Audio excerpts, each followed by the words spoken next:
പണ്ട് ലോക ഫുട്ബോളിന്റെ വിശ്വവേദിയിൽ ഏഷ്യൻ രാജ്യങ്ങൾ വെറും അഡ്രസ് ഇല്ലാത്തവരായിട്ടായിരുന്നു കണക്കാക്കിയത്. പക്ഷെ ഇപ്പൊ കഥ മാറി, കളി മാറി. ജപ്പാന്റെ പരിശീലകനായ കുറച്ച് വർഷങ്ങൾക്ക് മുമ്പ് മൊരിയാസു സ്ഥാനമേറ്റതോടുകൂടി ആരെയും വിറപ്പിക്കുന്ന വലിയ ശക്തിയായി ജപ്പാൻ മാറിക്കഴിഞ്ഞു. ഇത്തവണ വെറും ബ്ലാക്ക് ഹോഴ്സസ് എന്ന് വിളിച്ചോ കറുത്ത കുതിരകളെന്നോ അണ്ടർഡോഗ്സ് എന്നോ വിളിച്ച് ജപ്പാനെ ആർക്കും എഴുതി തള്ളാൻ കഴിയില്ല. അവർ സൃഷ്ടിക്കുന്നത് അത്ഭുതമല്ല, അവർ നടത്തിക്കൊണ്ടിരിക്കുന്നത് യഥാർത്ഥ വിപ്ലവമാണ്. ലോക ഫുട്ബോളിലെ മാറ്റത്തിന്റെ വിപ്ലവത്തിനാണ് ജപ്പാന്റെ സമുറായി പോരാളികൾ കാഹളം വിളിച്ചു കൊണ്ടുവരുന്നത്. അവരെ എഴുതിത്തള്ളുക അത്ര എളുപ്പമല്ല. നേരത്തെയൊക്കെ റൗണ്ട് ഓഫ് 16, 32 ഒക്കെ വന്നു കഴിഞ്ഞാൽ ജപ്പാനെ എതിരാളിയായിട്ട് കിട്ടുകയാണെങ്കിൽ എതിരെയുള്ള യൂറോപ്യൻ രാജ്യത്തിന്, അല്ലെ ലാറ്റിൻ അമേരിക്കൻ രാജ്യത്തിന്, ആഫ്രിക്കൻ രാജ്യത്തിന് കാര്യങ്ങൾ എളുപ്പമായി എന്നായിരുന്നു ചിന്തിക്കേണ്ടിയിരുന്നത്. പക്ഷേ ഇപ്പം കളി മാറി. ജപ്പാനെ എതിരാളികളായി കാണുന്നവർ അവരുടെ പേടി സ്വപ്നങ്ങളിൽ പോലും ജപ്പാനെ ഭയന്നിരിക്കും.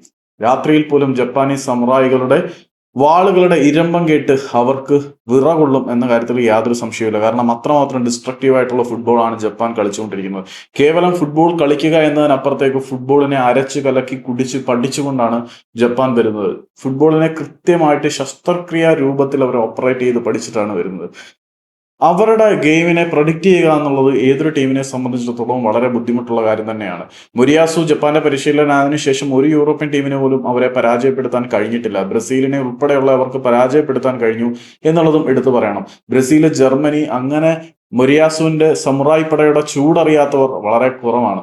ലോക ഫുട്ബോളിന്റെ വിശ്വവേദിയിലേക്ക് വരുമ്പോൾ ഇനി ജപ്പാൻ കിരീടം നേടിയാലും അത്ഭുതപ്പെടേണ്ട കാര്യമില്ല. കാരണം വെറും അണ്ടർഡോഗ് സ്റ്റോറി എന്നതിനപ്പുറത്തേക്ക് മറ്റുള്ളവരെ കീഴ്പ്പെടുത്താനുള്ള വകകളെല്ലാം ഇപ്പോൾ ജപ്പാന്റെ കയ്യിലുണ്ട്.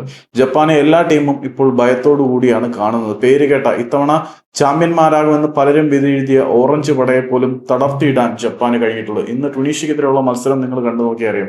ജപ്പാന്റെ ഗോൾ മുഖത്ത് വെറും 8 ടച്ചുകളാണ് ആഫ്രിക്കൻ കരുത്തന്മാരായിട്ടുള്ള ടുണീഷ്യക്ക് കിട്ടിയത്. അതിലൊന്നുപോലും ലക്ഷ്യത്തിലേക്ക് നിറയൊഴിക്കാൻ പറ്റാത്ത വിധം ടൈറ്റായിട്ട് ബ്ലോക്ക് ചെയ്യാൻ ജപ്പാന്റെ പോരാളികൾക്ക് കഴിഞ്ഞു. അവര് എപ്പോഴൊക്കെ പിന്നിലേക്ക് വലിയുന്നോ അപ്പോഴെല്ലാം എതിരാളികൾ പേടിച്ചിരിക്കണം. കാരണം ജപ്പാൻ പിന്നിലേക്ക് ഇറങ്ങി കഴിഞ്ഞാൽ അവിടെ നിന്ന് മനോഹരമായിട്ടൊരു ബിൽഡപ്പ് ഉണ്ടായിരിക്കും.